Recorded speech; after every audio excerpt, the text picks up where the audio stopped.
like, is fruit good at night or is it better in the morning? Or dairy, like if I'm gonna have it, is it better to have it in the morning to digest it? You know what? It's really interesting because I think at the end of the day, it just depends on your imbalance. And that's also too, like, especially when you're going to bed, that's when your body is burning the most. Right, yeah. So when you're eating like heavy before bed, that definitely is what is going to make you more sluggish in the morning. Like if your stomach, if you feel satisfied, but you're just wanting to eat because it's there and because you could. Like taking your mind-body connection, and I just noticed how, I mean, once I cut sugar out and I started eating it again. Exactly. It's just we listen and we don't judge. Hey guys, welcome back to BetterAlt's channel. I'm Carly, this is Sabz, and she is an Ayurvedic wellness educator. So excited to have you. Thank you for having me. I'm so excited to be here.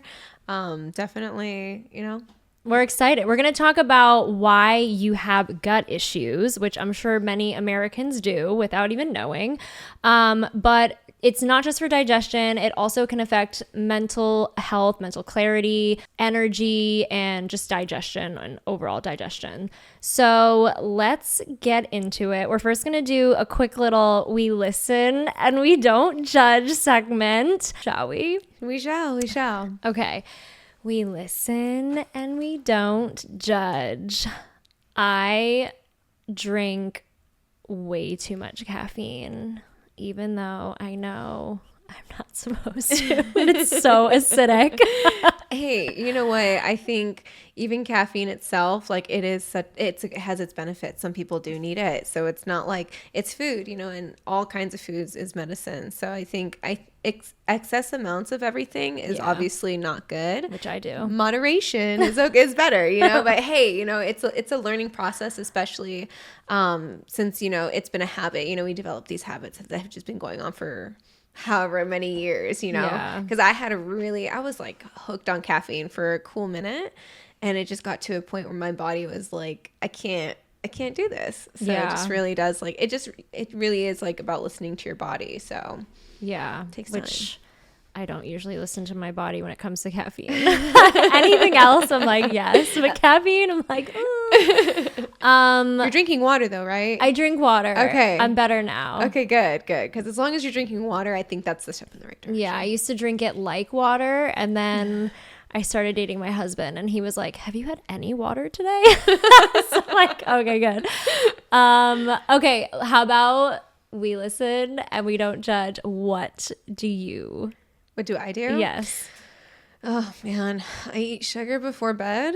Oh, sometimes. Me too. Yeah. Like, and sometimes I eat I used to eat really, really heavy, but I think one of the biggest ones right now is sugar before bed, and it's definitely something I've got out of, but then I got back into. Yeah. So it is like, and it's tough because you want dessert, you want ice cream right before bed. You're just like, oh, I just had dinner. Like I can eat this, or, yeah, I think that's one of the big ones that one of my listen, don't judge. I was going to say that next. That's for sure one thing that we do. Like, and it always pops up when I PMS. Like I always regret it because my cramps end up getting like really bad. Oh yeah. And I'm like, those goji berries weren't worth it.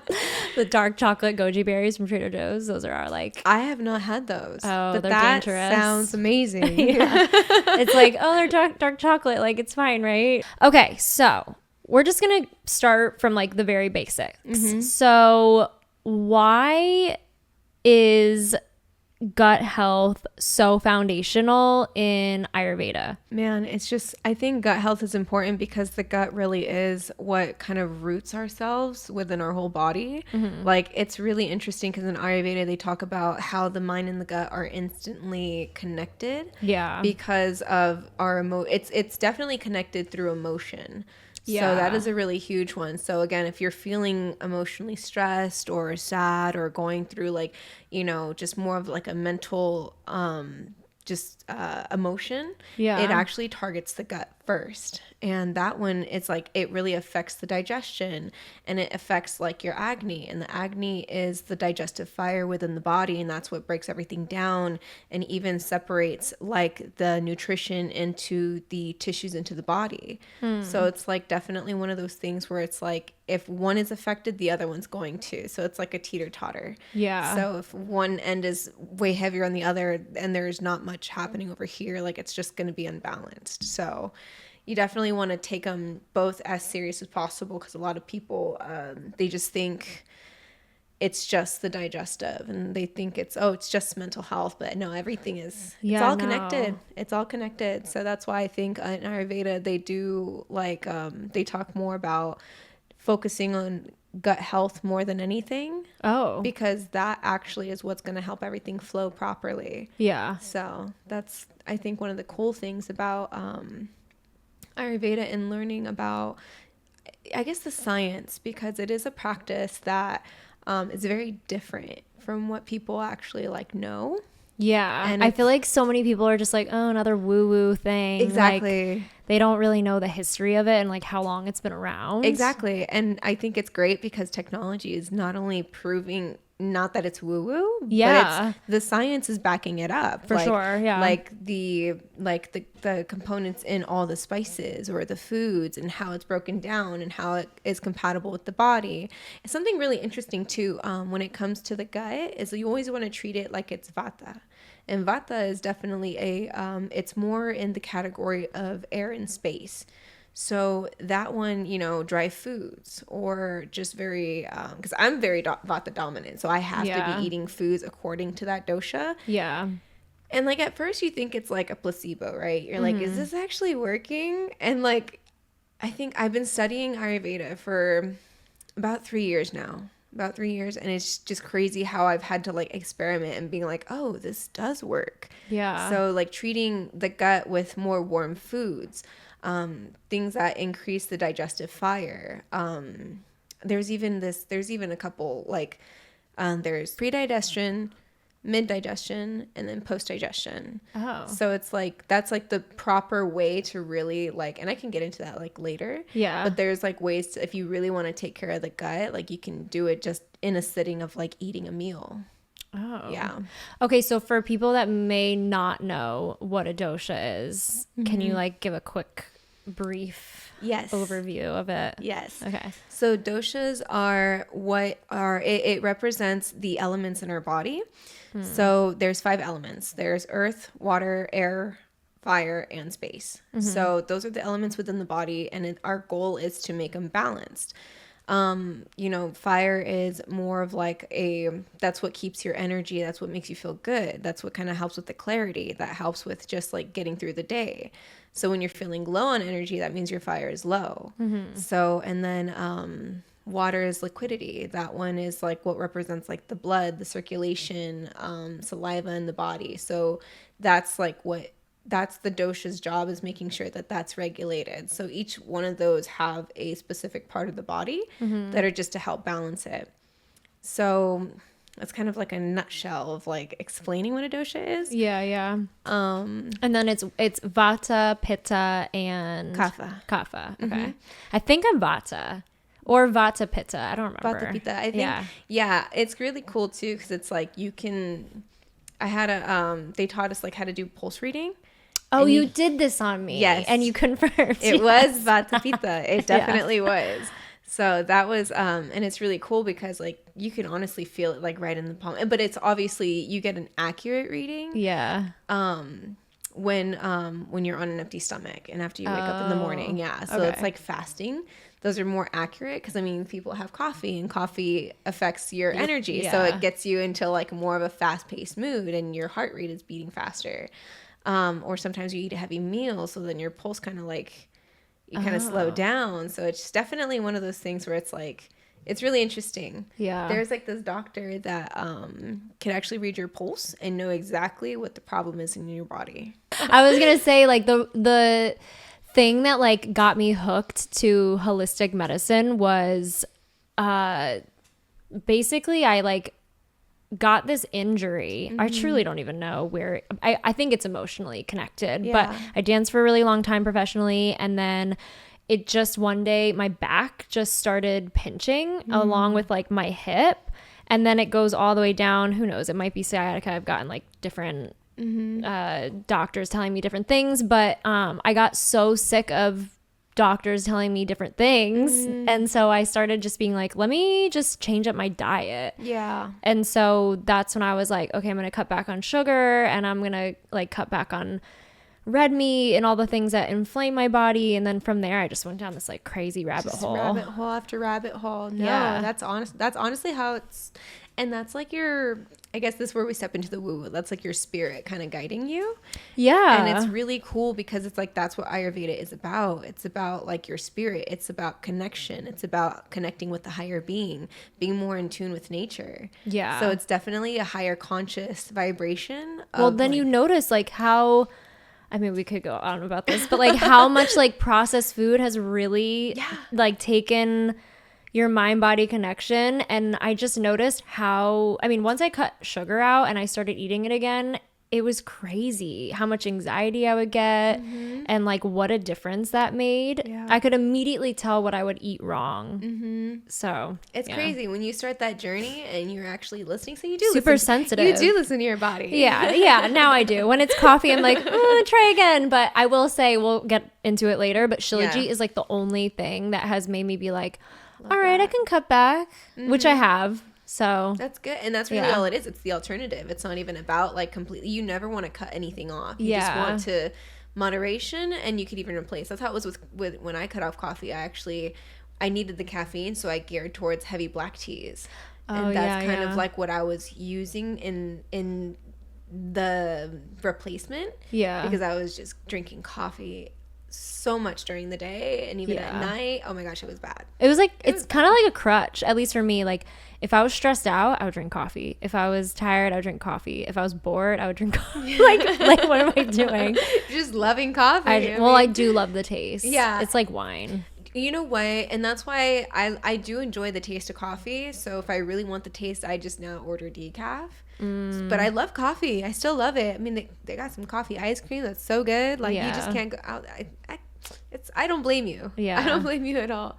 But I definitely know that when it comes to like how you say like alternating with shilajit, oh man, so many great benefits to that too. So I mean, knowing the benefits of that and how it's, I guess, helped me is just, it's been crazy. And that boosts the Agni fire as well. Shilajit. That's a heating herb.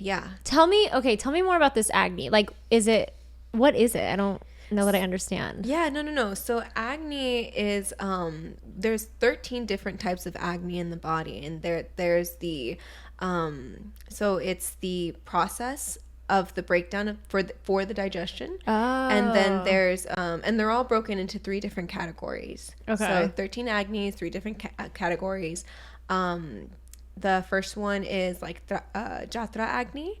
That one helps with the process. So this one is going to make sure the food is properly like separated and digest, and this one kind of eliminates the waste in the body. So this is what's going to put, okay, this is nutrition, this is waste, this is nutrition, this is waste. Got it. And so that's the first part of the Agni process. And then the second process, which is the Dwata Agni. So that one has that one includes the Agni, so the fire is going to separate the nutrition into the 7 dhatus. And dhatus is meaning of tissues. So, the blood, the plasma, the bone marrow,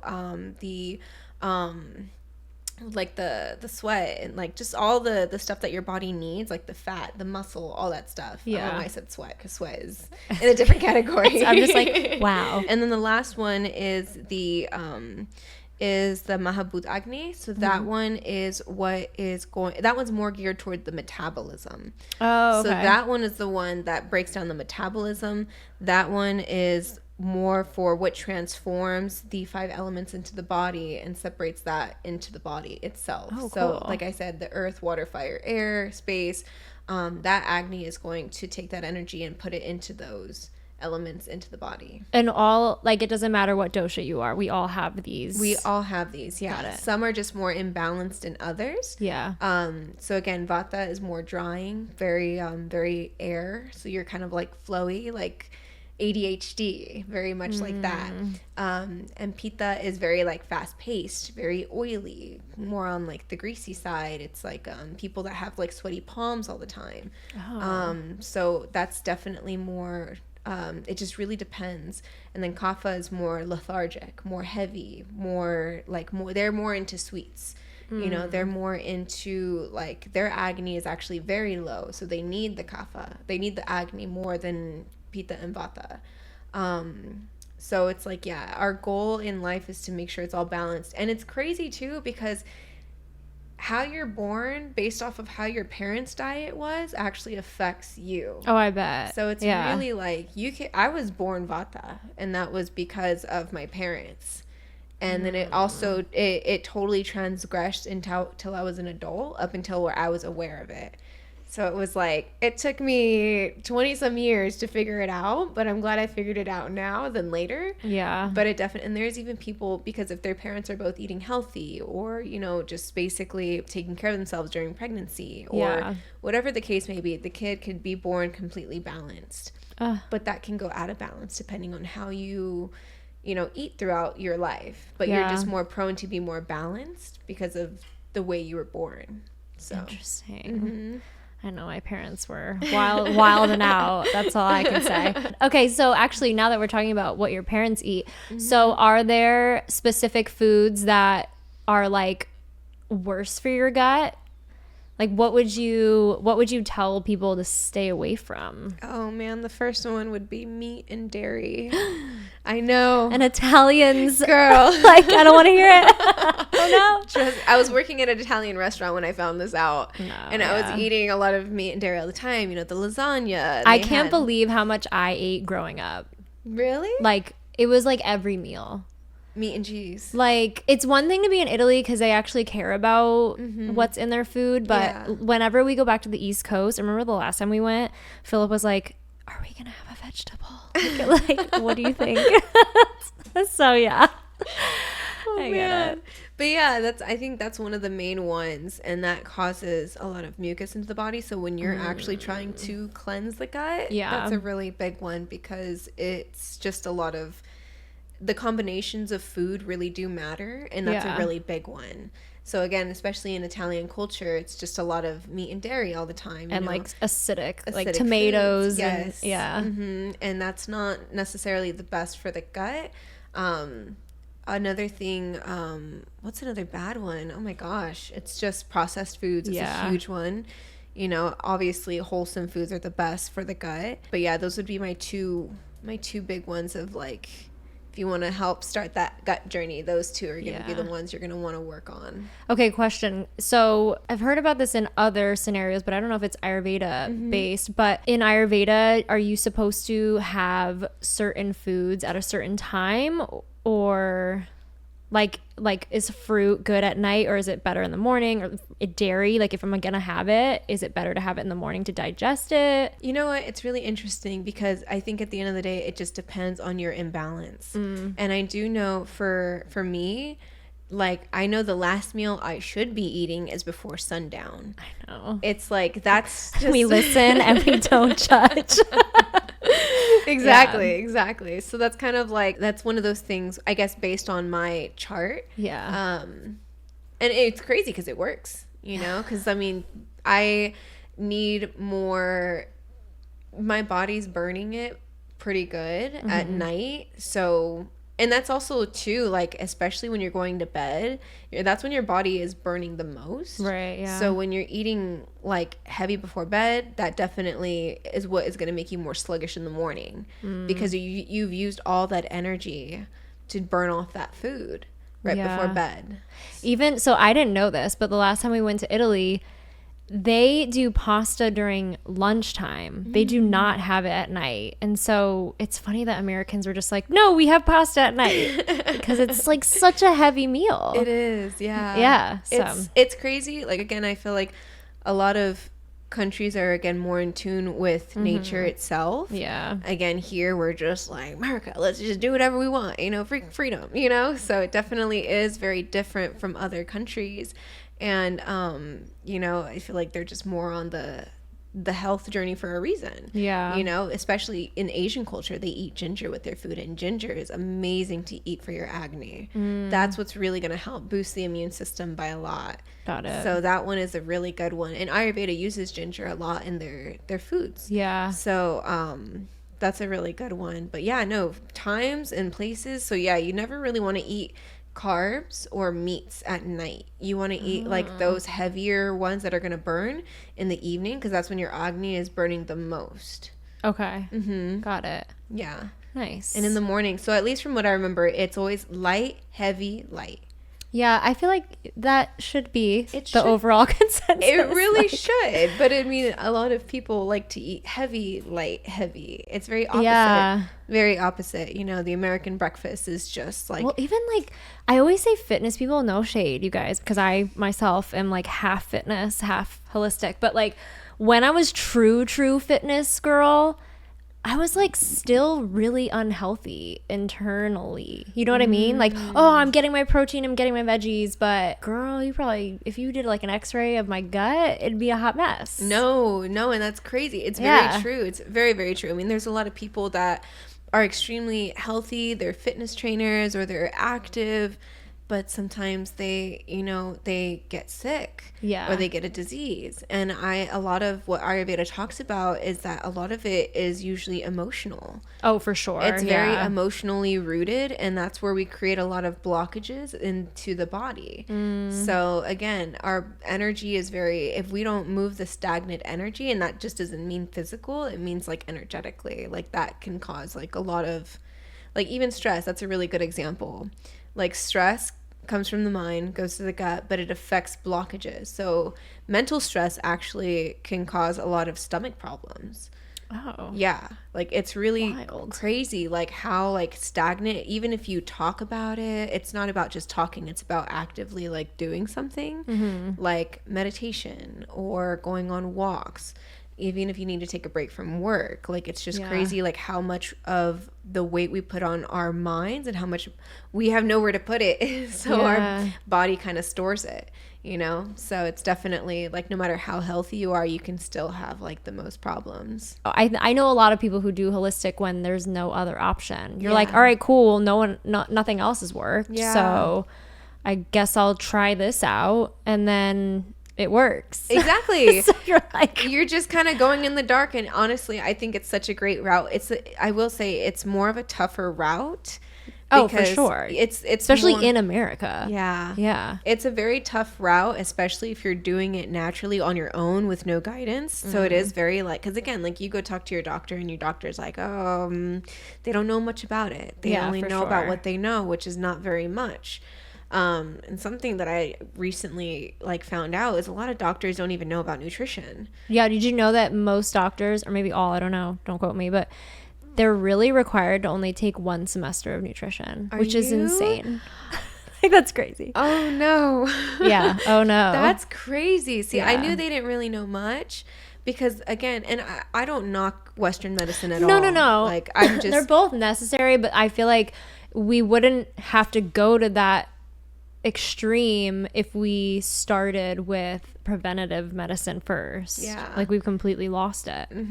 It's definitely, it's just one of the quick fixes kind of thing, you know. For sure. Let me just fill up my gas tank with this cheap gas and be on my way. But cheap gas depending on the car, it has to get that 91. It definitely has to be, or even just oil. You don't want to get the wrong oil for the car. That's like, I guess the best analogy is you want to get the one that's most compatible with your body before you use your last resort. And I think the last resort should be used in emergencies. So I guess that was my mentality when I was going into this holistic journey. And like this journey, like totally, when I say 180 in my life, like I was at the time like 278 and I dropped 150. What? Yes. How did I not know this? That's crazy. I don't really talk about it. And when I do, it definitely like, you know, it's just really cool. It's amazing, I guess, the results of like if you just listen to your body, and again, that is under the category of Ayurveda, if you listen to your body and use nature, it just completely like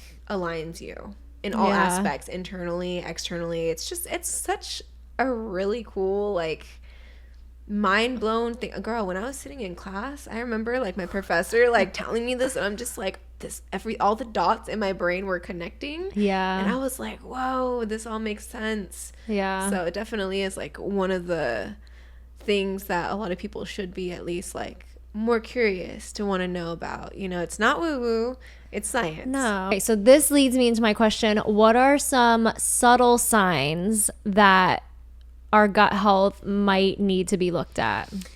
You know what? That is subtle signs is your Agni extremely low. So imbalances, like the first one definitely is irregular bowel movements. Irregular digestion. That is like the first sign of your system like is off. That kind of leads into like lethargy, and that leads into anxiety and stress. Those are signs of a weakened immune system. It's a little TMI, but like sometimes, like if I wake up in the morning and I don't have a regular like stool, I'm just like, oh, okay, no, for sure, doing something wrong, you know. And it's crazy too, because it's just like that one is important because it actually could even lead to like loss of appetite. And loss of appetite could be leading again to irregular indigestion. So those are like, I guess, like the top ones, I guess, if you're struggling with a weakened Agni or the digestive. Those are some really good ones. Oh yeah, that's right, ama. So ama is the toxins in the body. So that one, you could also tell you have an irregular digestive system is if you look at your tongue and there's a white coat. Oh my gosh, yes. This was something that I went to this wellness event, and a Chinese medicine doctor, like, she immediately was like, let me see your tongue. Yeah. And I was like, oh no. Don't judge. No, they say in Ayurveda, the tongue is the window to the body. So like if your window's open and you're like, oh, it's messy, it's because there's a lot of things going on. Yeah. So it's definitely the window. Yeah. And that's why Chinese medicine use it a lot. So it's really cool too, because they can tell even the cracks in your tongue. Those are also based off of, like, it could even be based off of trauma. Oh, interesting. Yeah. So when I was like, I remember they had everyone in class like looking at each other's tongue, and I was like, oh no. I was like, all right. But it was a really cool experience to just kind of, I guess, know more about that. But yeah, ama is again the white coat on the tongue, bad breath. When you're smelling, so with if you're smelling like body odor, urine, feces, all that, if that doesn't smell right, that's imbalance, gut health. Wild. Okay. Yeah, so it's very, very interesting, because we're not supposed to sweat foul odor. That's your body trying to push out the gunk in the body. Yeah. So that one's another really good one. Overeating is a sign of bad gut health. Oh, like wanting to oh wow. Okay. Yeah. Like if your stomach, if you feel satisfied but you're just wanting to eat because it's there and because you could. Damn. It's definitely, and that leads back to the mind. Yeah. Like some people can be like feeling depressed or feeling sad, or they're kind of going into what they would call, so the mind has three words to it. So how the gut health affects the mind, it's usually it's rooted in the concept of sattva and rajas and tamas, and that is where the mind has the three different sections.